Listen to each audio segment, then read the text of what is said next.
Happy Wednesday, everyone. Welcome back to another episode of Nuance Live. And communism is upon us, comrades. Celebrate. Just kidding. Kind of, mostly. So, the top story of today is the fact that a genuinely democratic socialist Muslim has just won the Democratic nomination for the New York City mayoral race. And his name is Zohran Mamdani. And I'm not saying those terms as hyperbole. He is literally a self-avowed socialist or democratic socialist. He calls that something different. And he is genuinely a Muslim. And I'm speaking just descriptively, not saying anything good or bad about those qualities. Now, we're going to break down today why people are talking about him, what they're saying about him, and what this means for the future of New York City. And for a little bit of personal context, I'm actually from New York originally. So I live in Los Angeles now, but I spent my first 10 years of life in the Bronx, New York, which is one of the 5 boroughs. And then I spent the next 8 years until I was 18 in a suburb outside of New York City. So I have a bit of a personal connection to this, and my family still lives in New York. My brother directly lives in New York City. So I just find this personally fascinating. And before we talk about the candidate, whose name is Zohran Mamdani, I think it's important to just frame like why this is such a big talking point for people, because I think it strikes to the heart of a bit of a culture war that's been going on explicitly on some levels and implicitly about in American culture. And the war is about political ideology, but it's also about religion. And there's a perception, and I'm not saying that's not a true perception, particularly on the right in America, that multiculturalism or bringing in foreign cultures has gone too far in America. And they point to what's going on in places like Germany or the UK as evidence that multiculturalism is bad, or at minimum, when brought to a certain degree, multiculturalism is bad. Now, we're going to talk about that more generally. First, I want to just give you the facts on what's going on, and then we're going to dive deeper into this candidate, why he got elected in the first place, what's going on in New York City, and what the future holds. So, who is Zohran Mamdani? So, he's a 33-year-old man who was born in Uganda to Indian parents. He moved to Cape Town at age 5 and then to New York City at age 7. He graduated from Bronx Science, which is a prestigious high school in New York, and then Bowdoin College with a degree in, I think it was African American Studies or something related to that. He was also a former foreclosure prevention counselor and a rap artist whose name was Mr. Cardamom, which I think is kind of funny. I'm assuming that's a play on, I guess cardamom is maybe an Indian spice. So anyway, you can go watch his rap videos if you're interested in that too. He was also elected to New York State Assembly in 2020 as a Democratic Socialist. So he's known for several things. He's known for being a pro-Palestine activist. He's known for having very strong leftist positions. And he is, this is being subjective, but I think fair to say, pretty charismatic. And I can see why many people just find him endearing as a personality. Interestingly enough, he also just became a U.S. citizen in 2018, so it hasn't been that long. Now, here are some of Zohran's key policies. One, he wants a rent freeze to address the fact that New York City is becoming more or less affordable for people to live in. And he wants to build 200,000 affordable units. He also wants to have free buses, public childcare, and city-run grocery stores, so government-run grocery stores. He wants to raise the minimum wage to $30 by 2030. He wants to raise taxes on the rich. And he is a staunch supporter of LGBTQ and reproductive rights, aka abortion. He wants taxpayers to pay for gender affirming care for children, so sex changes for children. And he wants to have permanent fare-free buses and congestion pricing. In terms of foreign policy, so I mean, he's a New York City mayor, so it's unclear that he would even have much impact on foreign policy, but he's been very vocal about calling the Israeli actions at minimum ethnic cleansing and apartheid. And he is a very prominent voice in the pro-Palestine space, which has made some people concerned because there are certain things that are said in the pro-Palestine movement, like the phrase globalize the intifada, that he's been questioned about, and the answer left some people feeling concerned that he's not, how do I say this delicately, that at best he won't take a stand against extremism, like Islamic extremism, and that at worst he is a veiled Islamist. And we'll break down what these terms actually mean, because spoiler, Islam and Islamism are not the same thing. This is just a really important technical note that I want you as a viewer to understand. So when he was asked in an interview about the slogan "Globalize the Intifada," he said, "These words have different meanings for many different people. I've been clear that any incitement to violence is something I'm in opposition to." So some people have just been saying he refuses to condemn the slogan "Globalize the Intifada," and that means that he's a pro-Hamas sympathizer. And in my personal judgment, this is a nuanced statement, because yeah, globalize the Intifada does mean different things to different people. And here's where we get to some personal pontification. There's only 4 million Muslims in the United States. There's not a lot of Muslims, and they're concentrated in areas like Michigan. There's a fair contingent of Muslims in Los Angeles. And I think that a lot of Americans, when they hear Islam or they hear Muslim, they conflate a bunch of different things. So when they think Islam, they think Islamism, they think terrorism, they think extremists, they think fundamentalists. But it's also important to keep in mind that Islam is actually the most popular religion in the world. There are 2 billion practicing Muslims. And just like in any large religion, there are different sects and factions. Islam is a religion, and the people who practice that religion are called Muslims.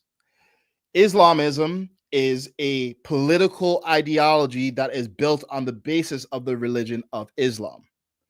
And that religious ideology calls for governments to adhere to Sharia law. These are 2 different things. Now, there are many, many Muslims who live in countries that do follow Sharia law and are Islamists. Just saying that descriptively. There are also notable examples of countries that are Muslim but do not follow Islamism, and in fact, soundly reject it. 2 great examples are United Arab Emirates, which is where Dubai is, or Saudi Arabia.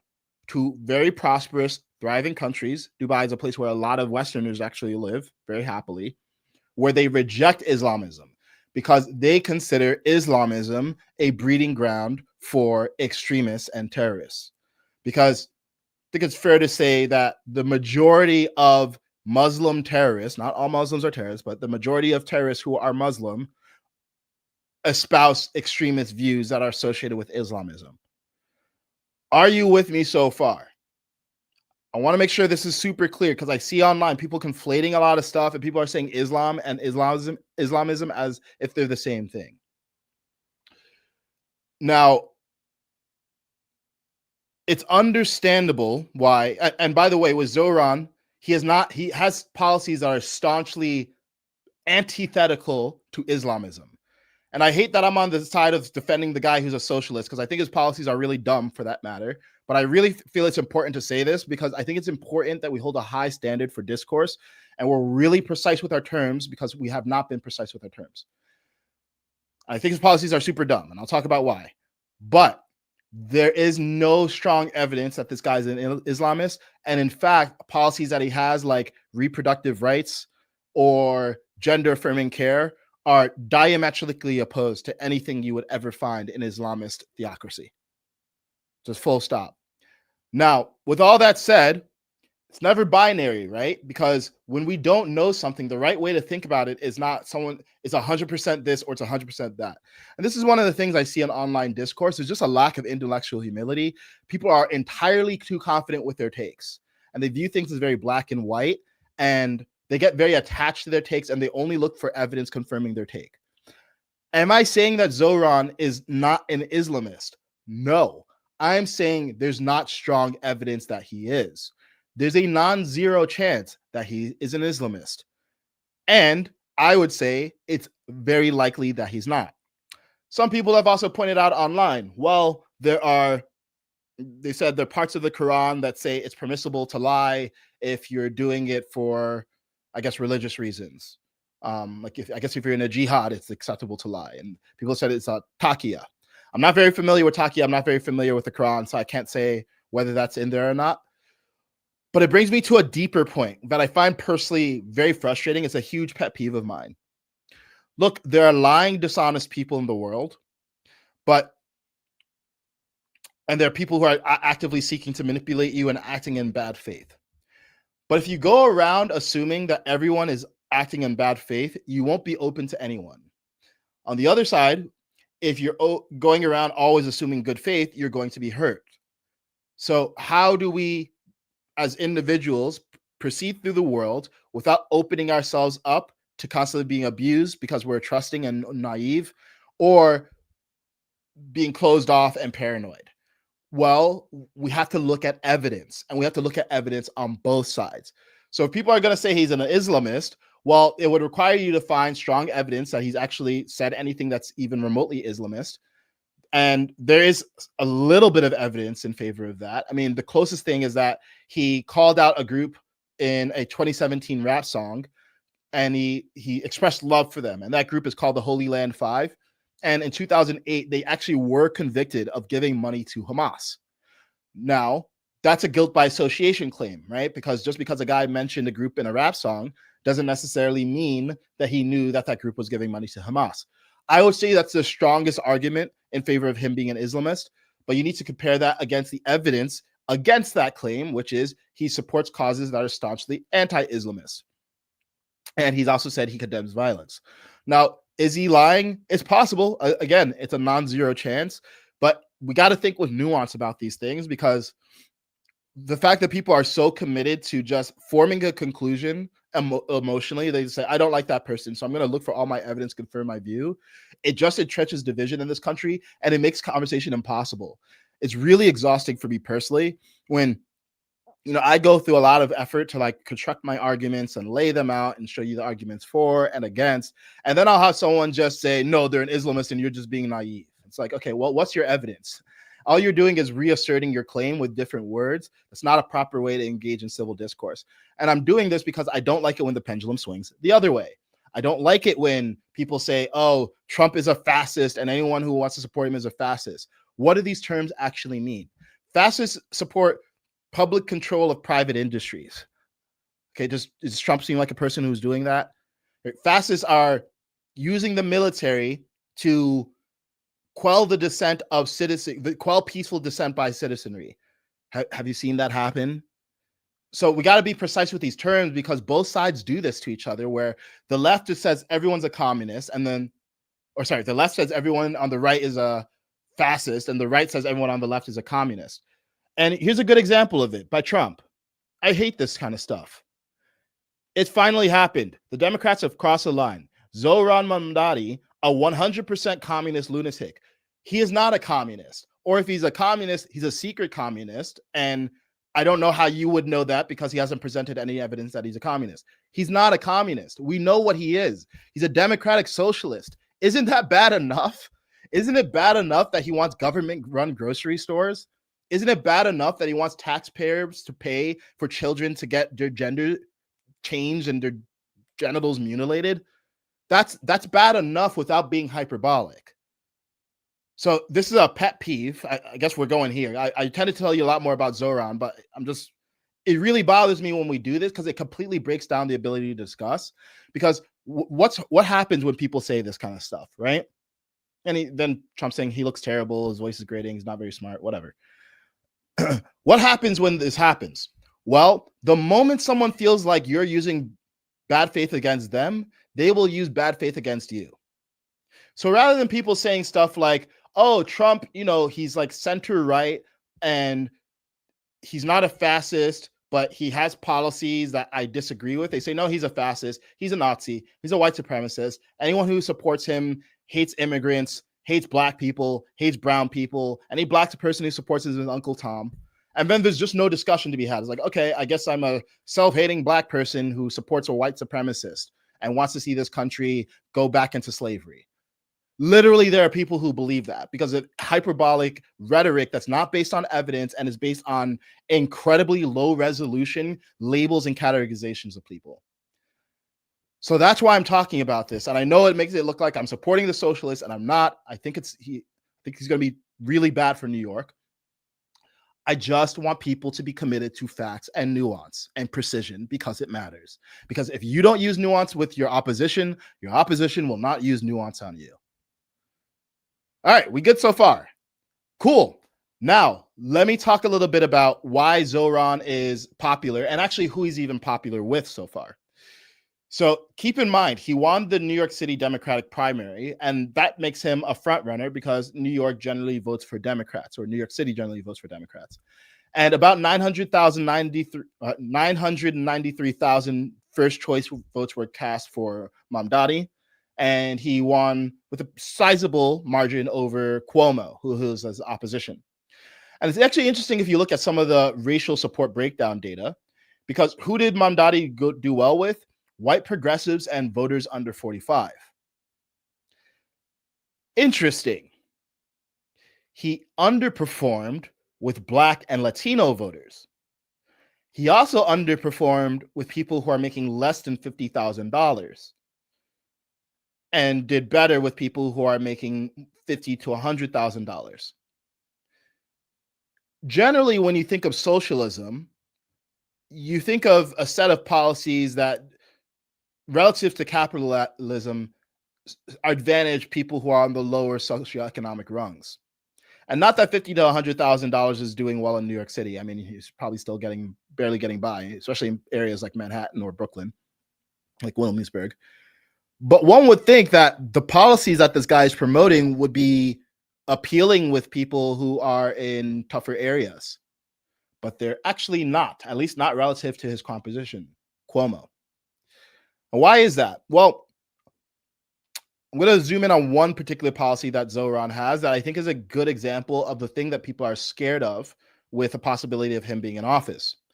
Zoran has been very clear that he wants to defund the police, and not like the soft defund the police, like, oh, I think we need to be retraining them and stuff. No. He literally wants to take money out of the $11 billion New York Police Department budget and put it elsewhere. So to give a good faith interpretation of why he wants to do this, Zoran's argument is that the systemic factors that cause crime in New York can't be solved through law enforcement alone. And instead, we need to address what he considers root causes like mental illness, for example. So he believes that we should take some of the $11 billion that NYPD has and put it toward mental illness care, which sounds great. And I agree with him. We need to also address long-term causes like mental illness and homelessness. But here's the thing. You're taking that money from a pool where that money's been working. Because for the last several years, Mayor Eric Adams has been in charge. One of the things that Eric Adams gets credit for is reducing violent crime in New York. Because especially after COVID, it was out of hand, like that 2021 area. It's gotten better. How did it get better? Well, through very basic things like giving police more money and allowing them to enforce the law more rigorously. So if giving the police more money solved the crime problem, what's taking away money going to do? And if we're going to say, okay, well, we'll just trim it, we'll make it more efficient, we're going to take money away and we're going to put it toward long-term causes. Okay, well, what happens in the short term? Because we know this worked in the short term. We don't know that investing more in mental illness is going to work in the long term. It's possible, but we don't know that yet. So what happens in the short term when you take money away from the NYPD? Same thing with government-run grocery stores. I mean,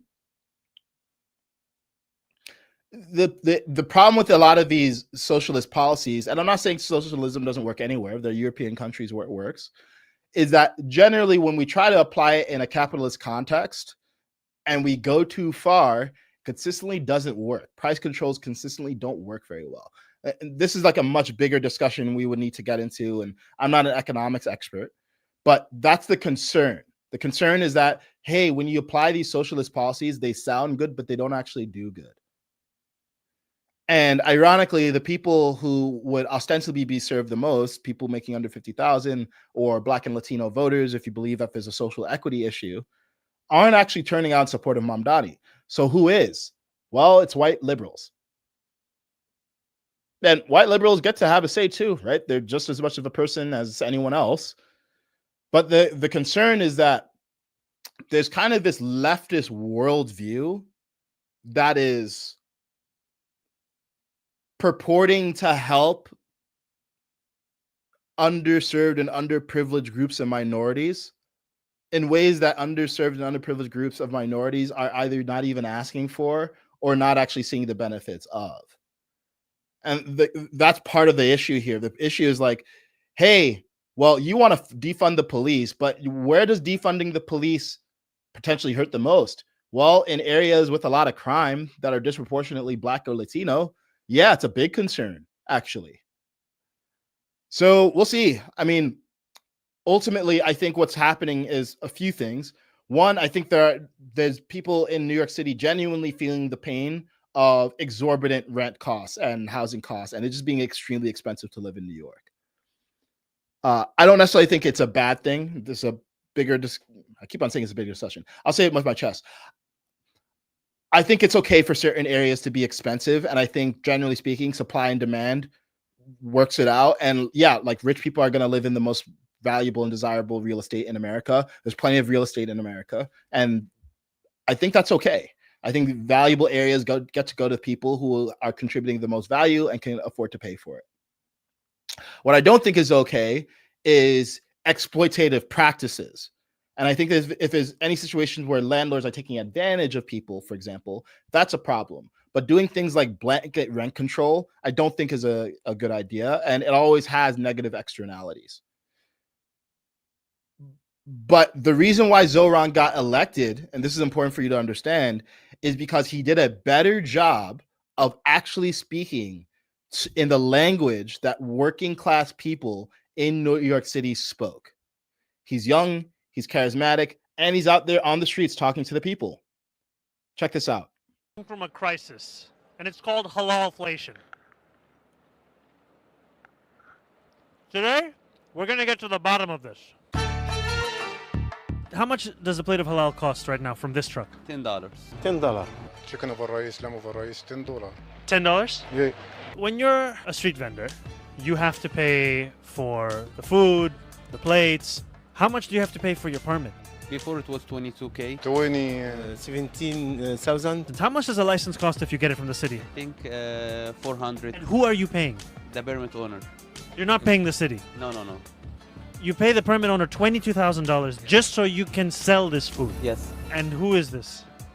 A random guy. Have you ever applied for a permit? Yeah, I'm applied and no come anything. It's long wait. Number 3,800 something. And After 2 years, you're number 3,800. yes. Okay.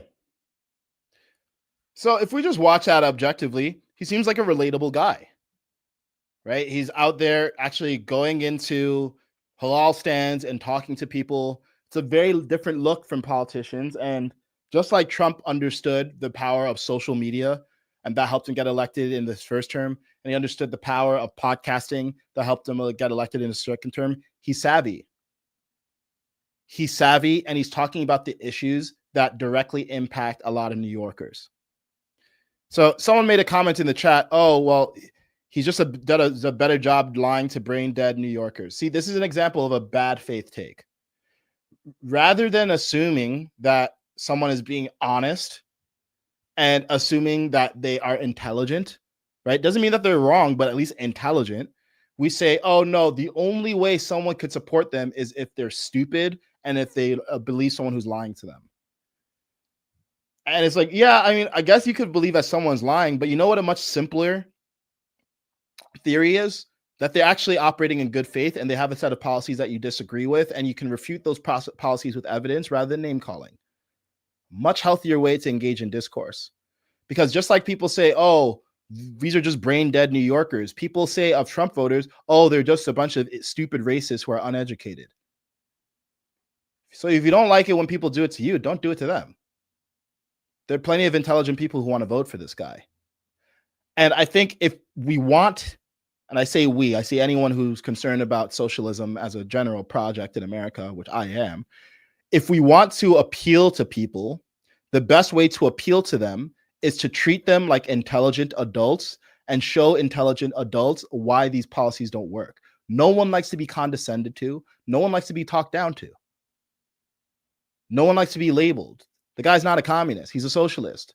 We don't need to keep on taking something bad and making it even worse. So yeah, I think there's a lot of animosity that I see coming up. It's part of it's about policy that Zoran has, but part of it is about his Muslim identity, and part of it is about, I guess, people not even understanding why people would vote for him. But it's really important to understand what you're opposing if you want to defeat it. So, what do I think actually needs to happen? Well, if we look at the New York City mayoral race, it was a pretty weak field. I mean, Chris Cuomo is a guy who was accused by 11 women of inappropriate sexual conduct with them. Now, I'm always a little bit skeptical of those claims in the era of cancel culture and how it felt like every man was being accused of being a creep, and sometimes on very shaky ground.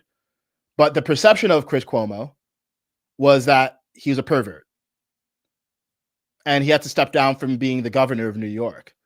So it's like, against that guy, like this old dude who the perception of which was creepy. Yeah, I can see why Zoran won. He's a very attractive candidate. And rather than condemning that, it's important to understand that and present alternatives. Now, one alternative that people have presented is Mayor Eric Adams.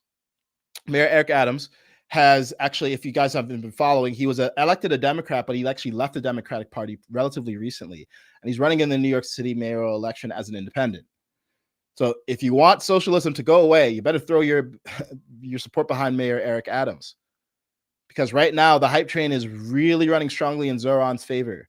And the hype train is not going to stop because people said that the hype train is stupid or the hype train is Muslim and Muslims are bad. Another thing I'll say, so this is more of a critical thinking corner. Sometimes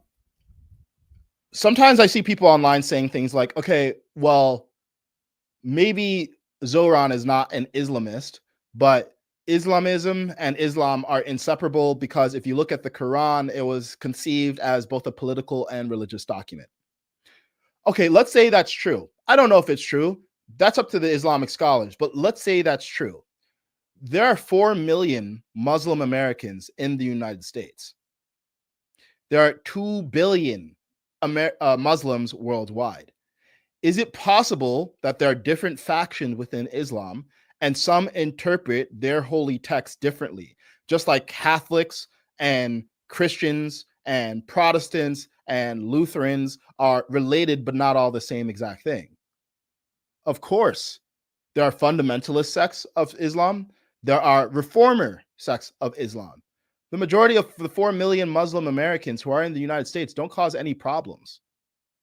And we want to make sure that we condemn outright Islamism because that is fundamentally incompatible with America, because in America we have separation of church and state, and Islamism has unity of church and state.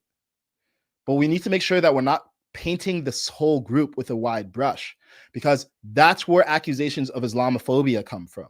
It's incredibly alienating if you're a Muslim American to hear that, right? Just like it's not fun. Like imagine you see like extremist Christian fundamentalists commit an act of terrorism, and you say, "Oh, well, all Christians are like that." Of course, Christians are going to get upset. It's like, no, of course those people exist, but they don't represent me. So this is how you want to break it down. Like it's about probabilities and proportions. The majority, let's say the majority or the plurality. And plurality means the biggest percentage, but not necessarily the majority. So let's say you could have let's say you have 8 different groups in a subset. If one group represents 30% of that subset, but the other 7 groups none of them represent more than 29% of a subset, you would say that the 30% is the plurality of that group. So at minimum, the plurality of religious extreme terrorism is by Muslims, right? That's just a fact. Maybe the majority. Okay, but what percentage are Muslim extremists of Islam totally, a really small fraction. Then you might say, okay, but all of those people who are extremists are Islamists. And you would say, okay, well, and many Islamists, I don't know what percentage, but many Muslims are Islamists, right? Because there's a lot of Muslim countries that do follow Sharia law. Okay, well, we're talking about a group of 2 billion people. The 4 million people in America are a tiny subset of that group, right? That's less than 1%. It's something like probably like 0.25%. So that small group, if they're coming to America, they're self-selecting to come to America. So it's very likely that the majority of them are reformers. And you might say, well, Islam, the holy book, is fundamentally incompatible with being a reformer. Maybe you're right. And maybe these people are heretics, but they are genuine heretics at least. They genuinely don't believe that Islam requires Sharia law. Many of them progressive. And by the way, I'm friends with one. So I actually interact with Muslims and I see it's like, no, they're not all like this. And that's why I'm railing against this stuff, because I think we get so extreme in this discourse and so reactionary. I just see every influencer hopping online and hot take after hot take, getting millions of views. And like their whole base is like, yeah, screw those people. Yeah, they are a threat. Yeah, Muslims shouldn't be here. Yeah, there's too many. And that causes the division that gets in the way of us fundamentally solving problems that hurt us all. It's a really, really unhealthy practice. So as for Zoran, is he an Islamist? I see very little evidence to suggest that. I would like him to roundly condemn Islamism and extremism. I would like him to clarify what the boundaries of his faith are, because he hasn't been that forthcoming with what his faith is. I would like him, when he's talking about globalize the intifada, as I mentioned earlier, it's okay for him to acknowledge it in the nuance of globalize the intifada. Obviously, not everyone in the globalized intifada movement want to eradicate Israel. Some of them genuinely are making that as a statement of pro-Palestinian rights. But given the history of that statement, I think it's important for an elected leader to acknowledge where that statement has come from in the past, why people would be concerned about it, and even give some rational guidance to the movement itself. Like say, hey, this is probably not the best slogan because it's a really, really loaded term, globalize the intifada. Really loaded. So, hey, if you guys support pro-Palestinian rights, focus on that, not this very vague term that is often associated with violence for people, because that's scaring a lot of Jewish people in America. That's what a leader should do. But instead, people wonder, well, why hasn't he condemned them? I think the reason he hasn't condemned them is because of the reason why a lot of politicians don't condemn fringes of their movement, because they're afraid of alienating their movement. I think it's much more likely that he just doesn't want to be misinterpreted as throwing his movement under the bus, because at the end of the day, the people who would be satisfied by his nuanced explanation of why one should reject globalize the intifada as a slogan, even not the spirit of it, are not the people who are going to vote for him. The people who are going to vote for him are his base, and he needs to be very careful with his base. And that's just politics, unfortunately. Because we can't tolerate nuance and we're not looking for it, we don't get nuance from our politicians. So what's the conclusion here? It's all an inside job. Do you guys see that? It's all an inside job. While we're out here pointing our fingers at that group or this politician or this ideology and assuming bad faith and not using nuance and not thinking in terms of probabilities and proportions, but instead asserting binaries constantly, we're preventing the ability for other people on the other side to even want to listen to us because we're not listening to them. And then a politician, I mean, if you're a politician, you're just running in a popularity contest. And if you're running in a popularity contest, well, and you know that the people are not being nuanced, you're not going to be nuanced because nuance doesn't seem to sell. That's what happens. This is why I keep on saying what we talk about will constantly change. Has anyone noticed I even talked about Iran, Israel? Like this massive event that I'm super glad with how Trump handled it. I think he deserves top marks for it. I think he did an amazing job. And there's an alternate reality, guys, where we're sitting here right now and World War III is going on. The fact that we haven't even talked about that, it's not even top of mind. Instead, we're talking about a mayoral race in a city in America, shows how quickly we can move from major issue to major issue. We just keep on turning the page on controversies. So because that keeps on happening, the rapid clip of controversies should wake us all up to the fact that, hey, we're going to constantly have controversies. We better learn how to talk about them more productively than we're currently doing, and not with an atmosphere of constant paranoia and assuming bad faith and suspicion, and not looking for nuance, not trying to conceive of a counter argument, and just arguing all the time. It's so unattractive. It's honestly leaving me kind of burnt out lately, which is why I got on my high horse today and just talked about, like, I'm really, really exhausted with the quality of discourse when stuff like this happens. That said, I don't want this guy to get elected. I hope that Eric Adams gets elected instead. I do think New York City is in need of a revolution, though. It's really sad to see just how dirty and nasty New York City is. Like, there was actually a hot second. I know some of you have been following my journey on finding out where I want to live. I decided I'm going to continue to stay in LA, by the way. I just need to remix my LA experience. And I know it seems like it's crazy on the news, but I really like LA. It's a wonderful place to live. There's so many abundant opportunities. It's beautiful nature, beautiful people. And actually, ironically, the chaos that we have here, like the LA fires and the LA protests, are actually great for me because I can just go to them and see what's going on. And it helps me just be more informed because I'm not observing things purely online. Like, I actually lived through the LA fires. I actually went downtown when the riots and protests were happening. So I want to continue to live here. But anyway, I think New York City, it has so much more potential than it's currently realizing. I think it's ridiculous that you go on the subway and yeah, there is like kind of a tenseness on the subway, and you kind of have to watch your back, and people tweaking out and just behaving really weirdly. It doesn't have to be this way. It can be cleaned up. And I think it just requires clear leadership and practical, unpopular decisions. And I think Zoran represents the exact opposite. I think he represents socialist policies that just don't work very well, and promising people a bunch of free stuff without a clear plan on how he's actually going to implement it. And I think it's going to make the city worse. So let's look at what y'all are saying, because we've been talking 40 minutes, and go through the commentary.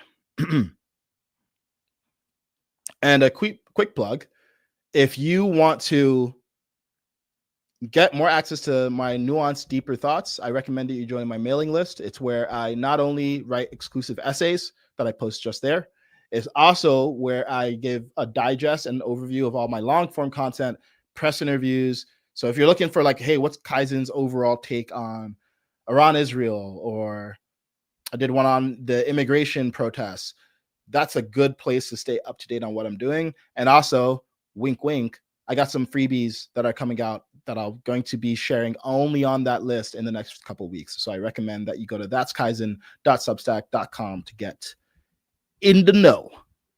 All right, now let's see this. Oh, and by the way, so another thing here, I also just find discussions about who someone is,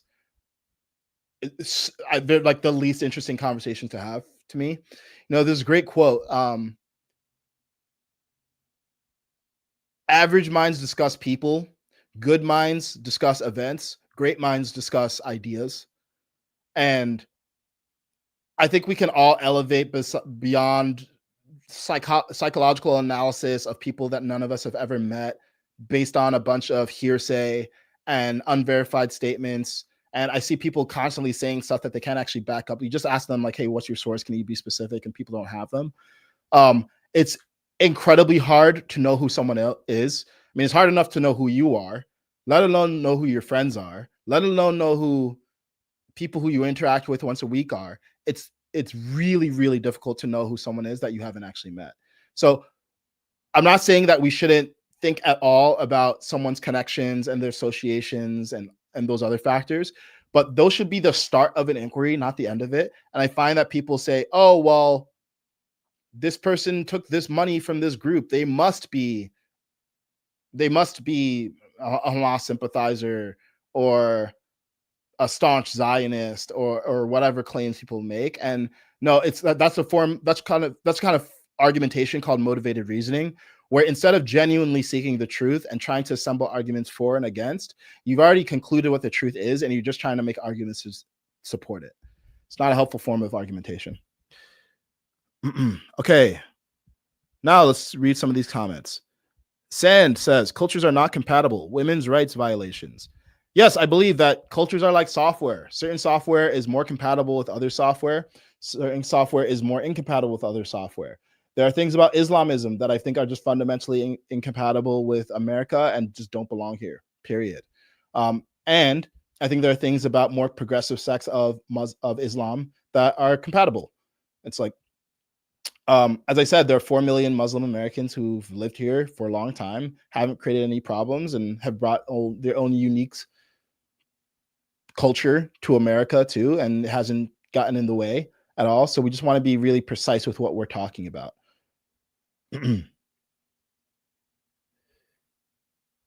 Let's see.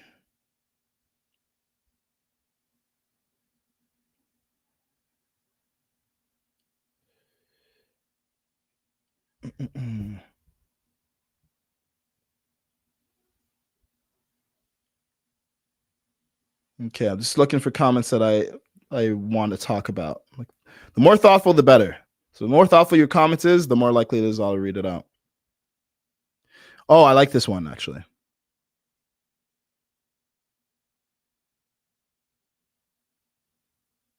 Okay, AC Ballin says, if I may, I want to offer a warning to both parties for the GOP.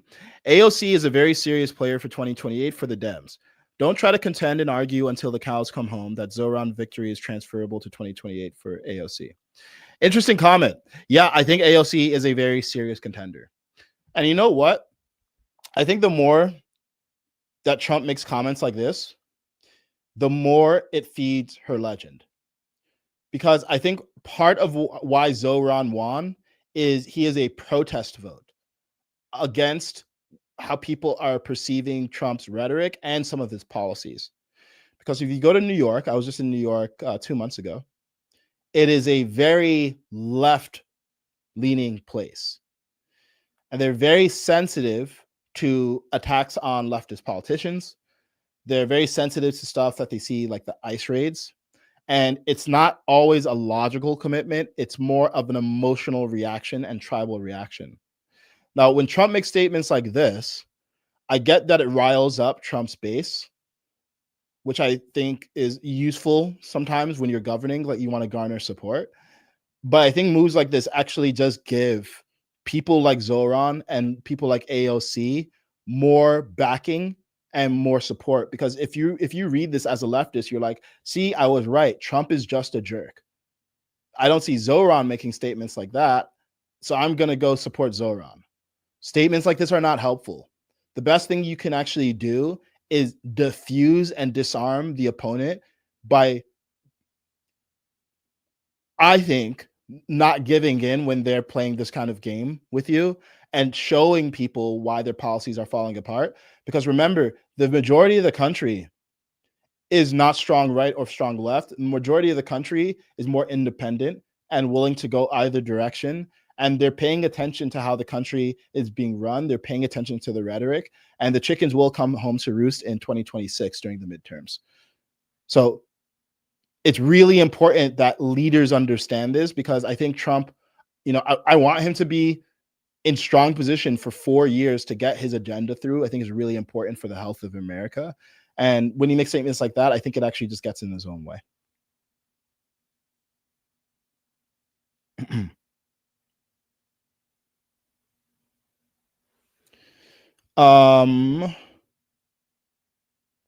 Here, someone had a good question here that I actually think I have an answer to. Okay, cool. So someone asked about CAIR, CAIR. And they asked, isn't CAIR associated with a Muslim Brotherhood? So as just a technical note on argumentation and forming a logical argument, this is a guilt by association argument. Now, guilt by association arguments are not irrelevant, but they're very poor forms of argumentation, because think about it, especially when you're a politician, politicians are connected to many, many different people. You being connected to someone does not mean that you endorse everything that they are connected to. It doesn't mean that you're even aware of everything that they're connected to. So guilt by association arguments are the start of an inquiry. They're not the end. it's a form of argumentation that produces some evidence, but it's usually not very strong evidence. And that's why, for example, in a court, if you go to court, guilt by association arguments are usually not enough for someone to get convicted of a crime. You need to actually show that someone did something.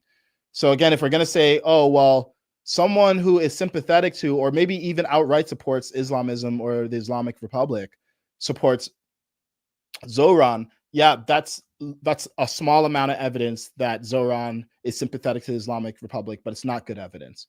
It's like saying that the Proud Boys, who some people consider, I think it's fair to call them Western chauvinists, but some people call them like white supremacists or misogynists, right? So let's just take it for a second. If you actually think that Proud Boys are white supremacists or misogynists, well, remember when Trump said Proud Boys stand down? He's saying Proud Boys stand down. Does that mean that Trump is a white supremacist and a misogynist? No, not necessarily. It's something to look for, but he might not have even known what Proud Boys actually stands for. He might just have heard, hey, Proud Boys, they've been really out there campaigning for you, and he wanted to give them some acknowledgement. It's also possible that it is a dog whistle, but when we get claims like this, the thing we need to do is find additional corroborating evidence. Now, on the point about, we call it CAIR, C-A-I-R. In 2008, CAIR was named as an unindicted co-conspirator in a case where there was another group, a separate group, that was giving money to Hamas. And the Department of Justice clarified that the label of unindicted co-conspirator does not imply guilt. Okay, so that's the association that people are talking about. They're talking about an organization that supports Zoran that was associated with another organization that was actually Hamas sympathizing, but the organization itself that gave Zoran the money was not proven to be Hamas sympathizers. And often, again, when people are very connected, it's like saying, oh, well, Trump knew Epstein, therefore he must be a pedophile. Right? Bad form of argumentation. Did Trump know Epstein? Yeah. Did he know that everything that Epstein was up to? I don't know. Possibly yes, possibly no. Right? And then, so you have to prove, did he know the person? Yeah. Did they know all the negative things that they were doing? Maybe. And then you also need to confirm that they not only knew the things that they were doing, but they chose to partake in those things with that person.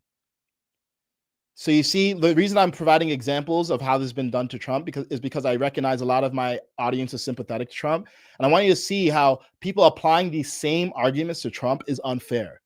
So we need to hold an even standard of discourse, and we need to look for strong evidence, not, some reporter on X made a video talking about and they made a web of faces associated with this person, and therefore I knew it. I'm right. This person is a secret Islamist communist who for some reason is supporting LGBTQ rights. Oh, but the reason they're supporting LGBTQ rights and wanting to have taxpayers pay for gender affirming care, which is a minority position, by the way, I don't think it wins you a lot of votes. Oh, that must be because he's actually lying. It's just takia. He's just lying, and it's all some seditious plot to take over America from within. Do you see how complex that form of argumentation is? Do you see how needlessly complex that theory is? I'm not saying it's never true, but we want to apply what's called Occam's razor. Occam's razor is a tool that you can apply in logic, which essentially states that the simplest theory is the most likely. So in physics, for example, rather than looking for super complex theories about how the universe works, they try to reduce things down to the most simple theory, because the most simple theories have a higher likelihood of being right. There's another razor that's applied in logic called Hanlon's razor, which is don't attribute to malice which can otherwise be attributed to incompetence or stupidity. I think people really underestimate how much, and stupidity is a loaded term. So let's just say accident. People don't understand how much entropy there actually is in the universe more generally. I mean, the universe is like constant entropy. And in human decision-making, we all are humans. We're so flawed. We're so fallible. We all have cognitive biases and logical fallacies and emotions, and we all make mistakes, and we do it a lot, even more than we realize. That's why we apply Hanlon's razor rather than saying, oh, they're supporting this thing, it must be some evil plot, it must be malevolence. It's like, no, let's actually start with, it's more likely than not just incompetence, or the person hasn't thought through this position very clearly, or the person's more of an ideologue and they're leading with their heart but they're not using their head. So apply Occam's razor, apply Hanlon's razor, and all this politics stuff aside, it will actually just help you make better decisions in life, which we could all benefit from, right? Because we all are riddled with logical fallacies and biases that that stop us from making quality decisions about our health, wealth, and relationships. And I see it so much in political discourse. And as someone who, I'm a life coach, so I coach people for a living, it's actually quite interesting to see how often people apply logical fallacies to themselves and are uncompassionate to themselves, or are really mean to themselves, or think they're a bad person. It's like, no, it's not that. You're a flawed human being, susceptible to all sorts of entropy and mistakes. So that's my answer to that. Yes. So JSEI, I hope that answered your question there. Asa Rosenberg says Trump using the Marines for LA protesters wasn't using military force to quell citizens' unrest. It was, but those citizens were being violent, right? So I think I specifically said peaceful protesters. And if I didn't, I should have made that clear. I'm talking about peaceful protesters. If it had just been peaceful protesters, yeah, him sending the Marines and the National Guard would have been totally inappropriate. But I don't think anyone disputes, left or right, that there were violent protests in LA and it was a serious issue. I think what's in real dispute is whether the National Guard needed to be sent in, or whether LAPD could have handled it without the National Guard. So I think that's a point of contention, but not whether it was violent. And I think, yeah, just like when 3% of a Black Lives Matters riots were violent. And I was in the areas where it got violent because I lived in LA at the time. So 97% of them were peaceful, but people ransacking stores and burning cars and attacking police officers in Seattle or LA or Minnesota, yeah, send in the National Guard, send in the military. That's just against the law. So we should enforce the law. And yeah, if you have an example of Trump using the military on peaceful protesters, please let me know, because I'm not aware of one. Maryland's Artistry says, what if he is just saying all that stuff to get votes? Yeah, that's possible. But think, again, if we apply Occam's razor, imagine if you went through your daily life assuming that every time someone had a view that you didn't like a political view, you just assumed that they're lying to try to do something evil. Not only would that create a very unpleasant reality, you would probably be largely wrong, right? Most people are not operating that way. And I know there's this perception that politicians are just lying all the time. And certainly I think there's an issue with dishonesty among politicians. But it's always a more complex theory to assume that someone is saying something and meaning something else. Because even think in your brain. Now, everyone here has lied before. Have you noticed that if you lie, it causes cognitive dissonance in your brain and just becomes harder to operate, and it requires a lot more energy to sustain that lie?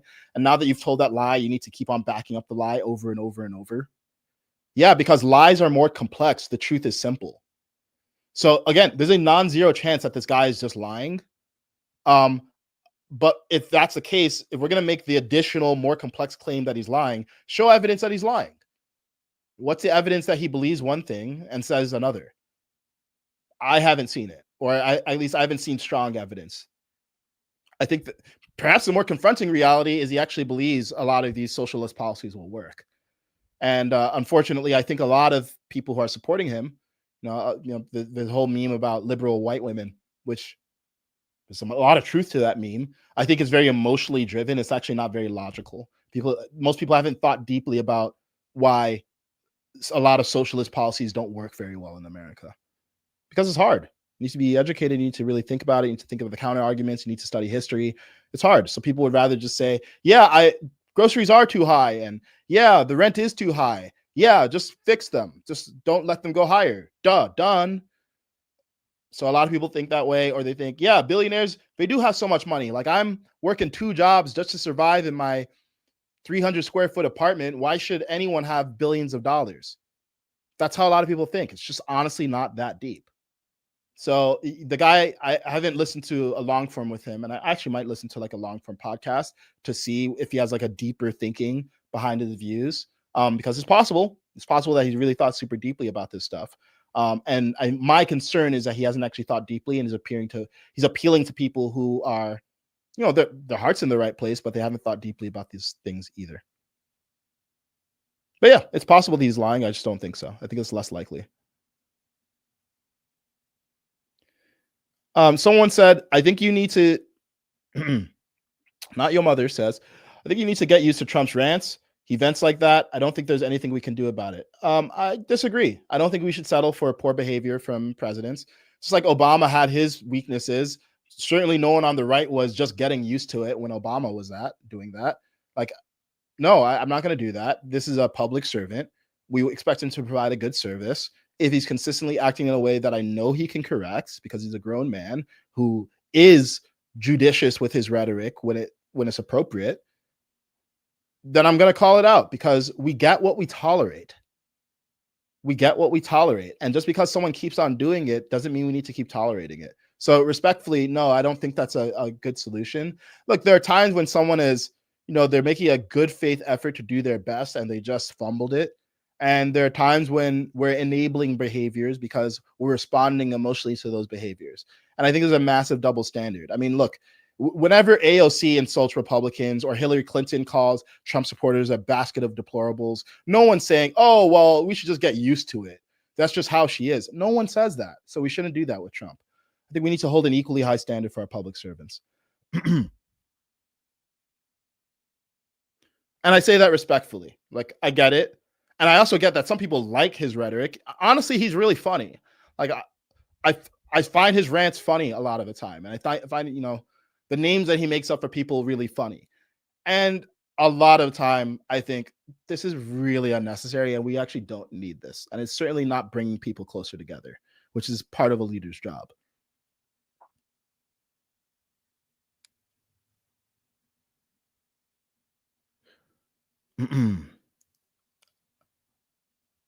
Okay.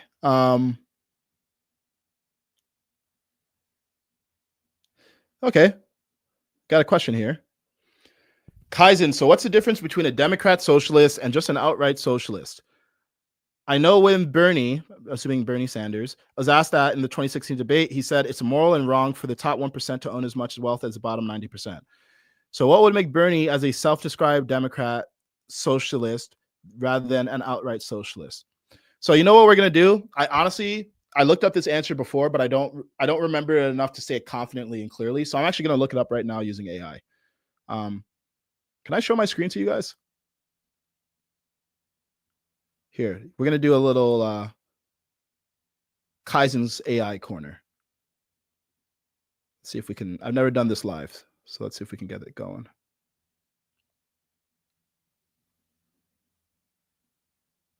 Oh, okay, cool. Nice, we're doing it. Can you guys see that? All right, great. So now we can just ask Rock, what's the difference between a democratic socialist and a socialist? Let's see what Grok says. And I'm doing this just because I think it's good to show people what the research process looks like. I'm talking to AI all day, every day. I'm talking to multiple AI. I'm talking to Grok, ChatGPT, Claude, Perplexity sometimes. Because sometimes I have questions I don't know the answer, especially on nuanced things like political ideologies. So we have a long answer here, right? So sometimes what I like to do is just tell Grok, simplify this answer and explain in 100 words or less.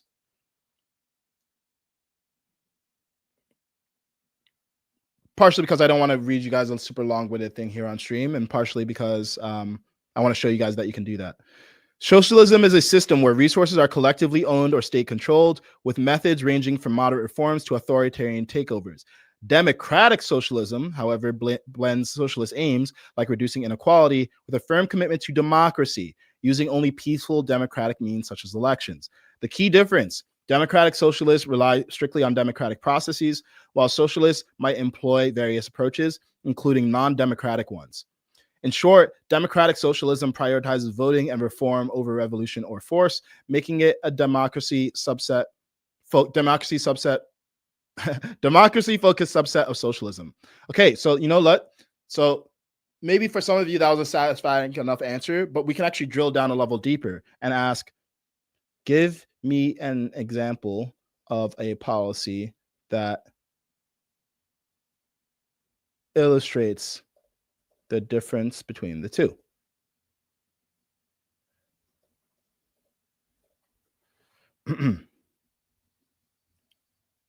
Oh, wait, I should remove this from the screen because you can't actually see what I'm saying, right? Sorry about that.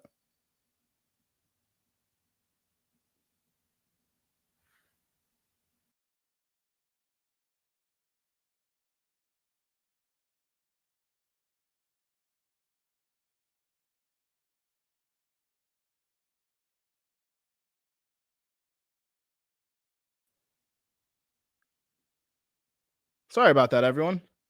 I accidentally backed out. It's a homegrown operation over here. All right, can you guys hear me now still? Just to confirm.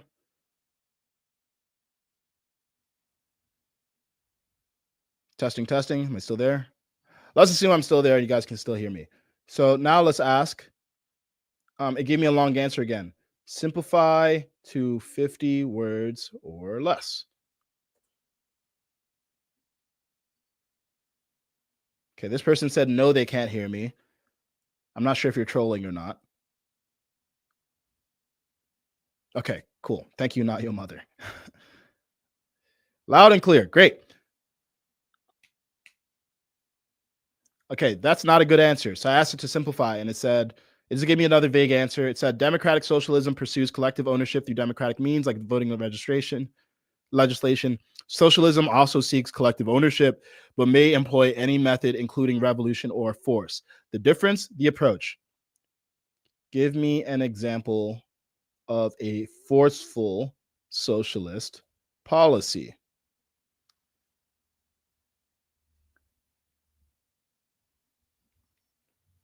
See, and the key here, I mean, partially this is about AI, but partially this is just about curiosity. You keep asking the question until you really understand with specificity what we're talking about. And again, shout out to AC Ballin. That was a great question. All right, this is too long for me to read on stream. So simplify to 50 words or less.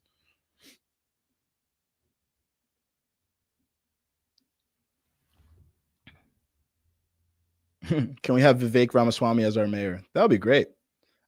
I think he'd be a great mayor anywhere. Okay, great. So here's an example of socialism that's not democratic socialism. In the Soviet Union, Stalin's land collectivization forcibly seized private farms, creating state-run collective farms. Farmers resisting were met with violence or execution, bypassing democracy to enforce socialist control. Great. I think that's a perfect example. So to your question, that's a difference. It's a difference between the government being able to use violence to just seize your land and redistribute it to the masses versus saying, hey, we're going to vote on a candidate or maybe through a referendum to raise taxes on the rich, which at the end of the day, I mean, is still backed by the ability for the government to be forceful because, if you don't pay your taxes, you can go to jail. But there's a difference in how much the populace has control over the policies versus a few people at a centralized executive layer get to determine the policies. So hopefully that answered your question if you're still here watching. Okay, guys. Fun stream today. Look, the takeaways here, in case it's been lost in all the little ranting that I've done here, is we need to be both precise and nuanced in our discussions, even when we're talking about someone that we disagree with, because there's this tendency on both the right and the left and everything in between to give the benefit of the doubt to your side and zero benefit to the other side. And I'll give you an example. Oftentimes when Trump is doing something and people don't understand, they'll say, oh, well, he's playing 4D chess. Or, oh, he has information we don't have. It must be good. Which I'm not saying that's wrong, but you're giving him the benefit of the doubt. You're ascribing good faith motive and high competence to someone when you don't understand what they're doing. And it's not good when there's evidence to the contrary, but let's say there's not evidence to the contrary, it's just neutral. People will fill the gap with positive assumptions about people that they like. When it comes to people that they don't like, they'll either fill in the assumption gap with negative assumptions, or they will give what's the benefit? The detriment of doubt. They'll give someone the detriment of doubt. Well, they'll say, I'll just doubt everything that they're saying. I think they're lying. I think they're operating in bad faith. I think they hate America. I think they secretly support Sharia law. And as hopefully you can see, if we're giving the detriment of doubt to someone who we disagree with and the benefit of doubt to people that we agree with, it's very hard for the two sides to even get along. So the solution to that is just try to be as objective as possible. The way you try to be as objective as possible is try to always have an argument that's as strong for the opposition as it is for the proposition. So if you're going to make an argument, say in Zoran's case, that Zoran is an Islamist, I gave you the argument for him being an Islamist. It would be him supporting the Holy Land 5 in a rap lyric from 2017. That's about all I found. Well, now you need to consider the evidence against that, which is him supporting things that are antithetical to Sharia law, like gender equality or reproductive rights or LGBTQ, and and the fact that he's never said, and he's condemned violence. And that's the evidence you have to weigh against. And people, even if you have the same counter argument and same argument, even if two people are evaluating the same two sets of argument, you might still get to different conclusions. And those different conclusions are going to be based on our own life experiences and our own heuristics and our values. And that's okay. But at least we can operate in good faith with just trying to understand people that we disagree with. And that's a real thing I want to leave you guys with, because look, ultimately, the vast majority of you guys and myself, we don't live in New York City. So do we care what's going on? Of course. Is there like a distant impact on your personal life? I guess maybe, but it doesn't really matter that much. What matters a lot, though, is what it reflects about how we look at the world and how we look at each other. So that's a takeaway. Thank you again for watching. Always appreciate guys asking good questions and engaging and being thoughtful and being very civil in the discourse. We really cultivated a great community here. So I appreciate you, each and every single one of you, for watching. I will be back on Friday for another episode of Nuance Live. Until then, take care of each other, take care of yourself, your mental health, spiritual health, mental health, and we're all going to be okay. Peace.